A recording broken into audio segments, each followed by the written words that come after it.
In all honesty, in today's age, if you support the Republican or Democrat Party, honestly, you're both supporting racists. I see no different. I see no difference. Both of them promote some kind of ideology of white supremacy, whether you are black or a non white person. It doesn't really matter. They are promoting white supremacy in some way or another. One promotes white supremacy via what they call, forgot what Thomas Sowell calls it. I think it's soft issues or soft politics or whatnot, while the other one kind of shows it indirectly to your face, which is the Republican or the far right. They show this far right racism, in which back in the days in South Africa in the apartheid era was really demonstrated by far right conservative parties, which is why South Africa has often had a bad history in joining those crews. But after 1994, slowly but surely, when the National Party went down, conservatism in South Africa finally got back to its balance. Even though in the early 90s, yes, there was still a mix of sort of this right wing disciplinarian type of conservatism in South Africa, but it was very rare because people did not want to vote for the ANC. But in terms of the Republican and Democrat side of things in America, especially concerning the media, I don't care what kind of media it is, whether it's fucking Fox News or fucking YouTube, the Daily Wire, whatever they call that Ben Shapiro show, both sides are fueling racism. One is fueling racism through soft issues, while the other is just throwing racism without words in your face. I mean, if you look at the right, which aspect of speaking for black people or non-white communities have you ever in your life for the past 10 years now, the past 10 to 15, 14 or whatever, 10 years actually, from 2010 till 2024, 14 years, yes. Have you ever heard these people ever speak for the issues of black communities? All the Republicans have ever done, all the right have ever done on the white side is just continuously bash non-white communities, black communities, whichever one, as long as you're non-white, just know that they were constantly bashing you in your face and not even giving the non-white or black community to actually talk about the issues in which people are supposed to be talking about, which are economic issues, which are national security issues and whatnot. Both of them, for some reason, just keep talking about what is this racial issues that have nothing to do with anything that is this that is which the state of the economy is in. They just blame crime on black people. They basically blame, economic woes and certain problems such as diversity, equity, hiring on black people. They blame the wrong black people. And when something goes wrong in these DEI whatever programs, instead of actually just saying, you know what, the program was just based on hiring incompetent people or it was administrated in an incompetent manner. No, they put all black people under a bus, all non-white people under a bus. They undermine non-white communities, they undermine black communities.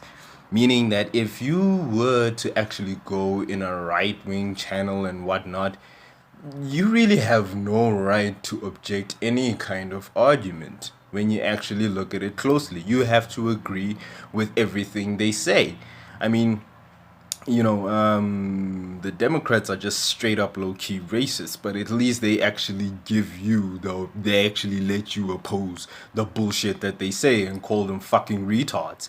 While on the Republican side, if you ever, yeah, the far right actually, if you ever, and I mean ever, ever, ever, ever, ever, ever, ever, as a non-white person or as a black person, object to their bullshit or say something otherwise against them, that's it.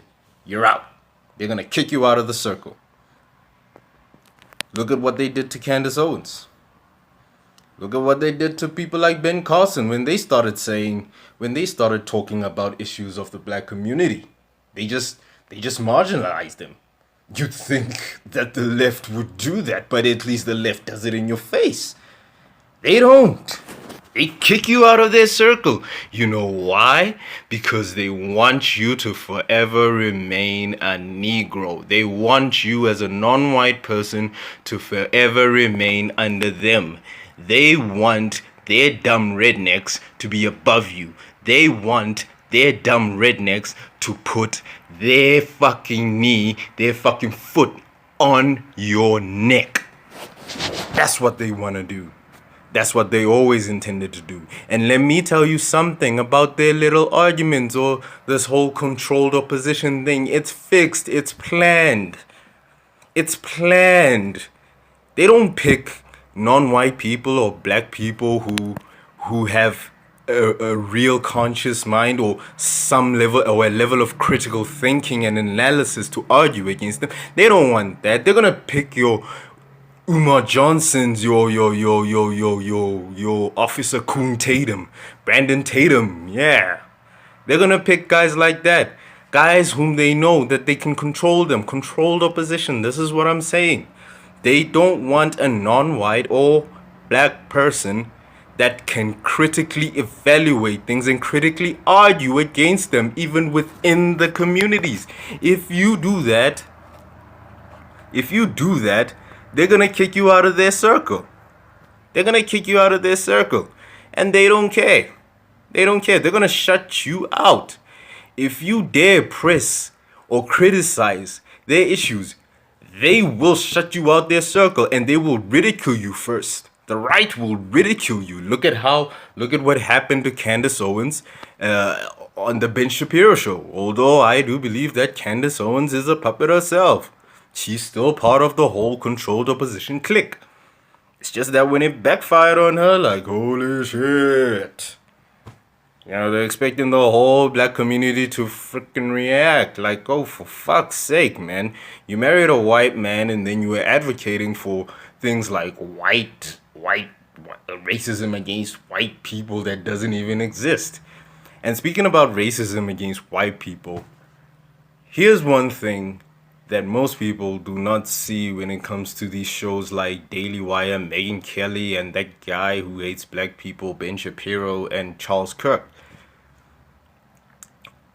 All they do, they complain about how people are racist to white people, how white people are disappearing. Yet, they never speak any kind of concerns about any other community.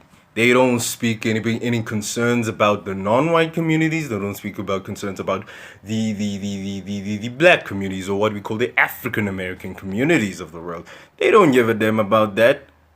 They don't care anything about that. They won't speak against China unless white people are being infringed. It's not to say that the Republican Party is a party for white supremacists. I love the Republican Party because they protect the conservative rights of people, such as religion, you know, and the most important things, economic matters in the country, industry. They protect national industry. They protect the concerns of the citizens. However, the members that are now placed in the Republican Party, which is the far-right white people, are just a bunch of fucking Lancashire Yankee rednecks. No different from the left. It's just that the left concentrate on soft topics. And that is poetic justice for y'all. I ain't finished.